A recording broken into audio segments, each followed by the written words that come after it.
5 حبوب كاملة بتساعد على تقوية الذاكرة والتركيز.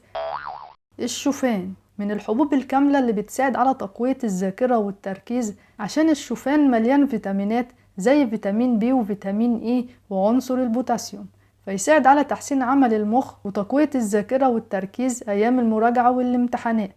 ويعتبر الشوفان بيساعد في تقليل وقت التفكير واتخاذ القرارات قبل تنفيذ الأهداف. وكمان عايزة أقول لكم إن الشوفان بيزود الجسم بالطاقة ويساعد على تقوية المناعة، عشان بالشوفان عناصر غذائية مهمة زي الحديد. وكمان الشوفان مصدر غني بالبروتينات المهمة في تقوية العظام. ومن فوائد الشوفان إنه بيساعد على الشعور بالشبع لفترات طويلة، عشان الشوفان مليان ألياف. ويعتبر الشوفان مهم في الحفاظ على صحة الجهاز الهضمي، وبيمنع امتصاص الدهون، وبيخلص الجسم من الانتفاخ والغازات. وآخر معلومة عن فوائد الشوفان إنه بيساعد في حماية القلب من الأمراض، عشان الشوفان مليان فيتامينات. وأنصحكم بأكل الشوفان بكمية مناسبة في وجبة الفطار الصبح مع كوباية زبادي، أو نشرب شوفان باللبن مع معلقة عسل ومكسرات، عشان لو أكلنا شوفان بكمية كبيرة بيكون ليه آثار جانبية على الجسم زي الانتفاخ والغازات وزيادة الوزن وطفح جلدي وإسهال.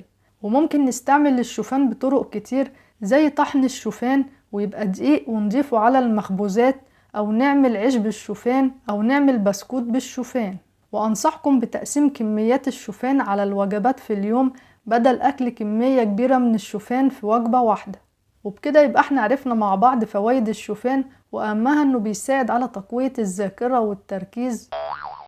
القمح من الحبوب الكاملة اللي بتساعد على تقوية الذاكرة والتركيز أيام المراجعة والامتحانات، عشان القمح فيه عناصر مهمة للمخ والجسم، فيساعد على تحسين عمل المخ والوقاية من مرض الزهايمر. ومن فوائد القمح إنه بيساعد على تقوية المناعة وحماية الجسم من الأمراض، عشان بالقمح فيتامينات زي فيتامين A وفيتامين B وفيتامين C. وكمان عايزة أقول لكم إن القمح فيه كربوهيدرات بتساعد على زيادة الطاقة في الجسم أيام المراجعة والامتحانات. ومن فوائد القمح إنه مهم في تقليل ضغط الدم العالي، بيساعد في حماية القلب من الأمراض، ومهم في الوقاية من تصلب الشرايين. وأنصحكم بالاهتمام بأكل كميات مناسبة من حبوب القمح، وخصوصا لما نطحن حبوب القمح فتتحول لدقيق القمح، وبكده نقدر نستعمل دقيق القمح في الوجبات الرئيسية وفي عمل البسكوت والكورن فليكس. وممكن ناكل حبوب القمح بطريقة مختلفة زي البليلة. وأنصحكم بأكل كمية مناسبة من حبوب القمح في اليوم، وأكتر من كده بيكون ليه آثار جانبية زي الطفح الجلدي وحصوة في الكلى والنقرس وتقليل امتصاص بعض العناصر الغذائية زي الزنك والحديد. وبكده يبقى احنا عرفنا مع بعض فوائد حبوب القمح، وأهمها إنها بتساعد في تقوية الذاكرة والتركيز بإذن الله. الشعير يعتبر من الحبوب الكاملة المهمة للمخ والجسم، عشان الشعير مليان بالفيتامينات، فيساعد على تقوية الذاكرة والتركيز بإذن الله. ويعتبر الشعير بيساعد على تقليل الاكتئاب والقلق والتوتر اللي بيكون أيام المراجعة والامتحانات، عشان في الشعير فيتامين بي وبوتاسيوم ومغنيسيوم. ويعتبر الشعير بيساعد في تنشيط الدورة الدموية في الجسم. ومن فوائد الشعير إنه مهم في تقوية الأعصاب، عشان بالشعير فيتامين B12. وممكن نشرب الشعير مع كوباية مية مغلية، فيساعد في علاج مشاكل الكلى ويساعد في تقوية الأعصاب في الجسم. وممكن نستعمل الشعير في عمل التلبينة اللي اتكلمت عنها في حلقة قبل كده، وهسيب لكم رابط الحلقة في صندوق الوصف. وأنصحكم باستهلاك الشعير بكمية مناسبة على حسب السن، عشان بيكون ليه آثار جانبية زي الغازات والإمساك وحساسية الجلد وألم في المعدة وانخفاض السكر في الدم. وبكده يبقى احنا عرفنا مع بعض فوائد الشعير، وأهمها انه بيساعد على تقوية الذاكرة والتركيز بإذن الله. الذرة من الحبوب الكاملة اللي بتساعد على تقوية الذاكرة والتركيز، عشان الذرة مليانة فيتامينات زي فيتامين أ اللي بتساعد في بناء وترميم خلايا المخ والجسم وتنشيط خلايا المخ. ومن فوائد الذرة إنها مفيدة في تنظيم ضغط الدم، عشان بالذرة معادن زي البوتاسيوم. وكمان الذرة فيها منجنيز مهم لتنظيم وظائف المخ والأعصاب، فيساعد على تقوية الذاكرة والتركيز. وتعتبر الذرة مهمة لزيادة النشاط في الجسم أيام المراجعة والامتحانات، عشان الذرة فيها كربوهيدرات وبروتينات ودهون.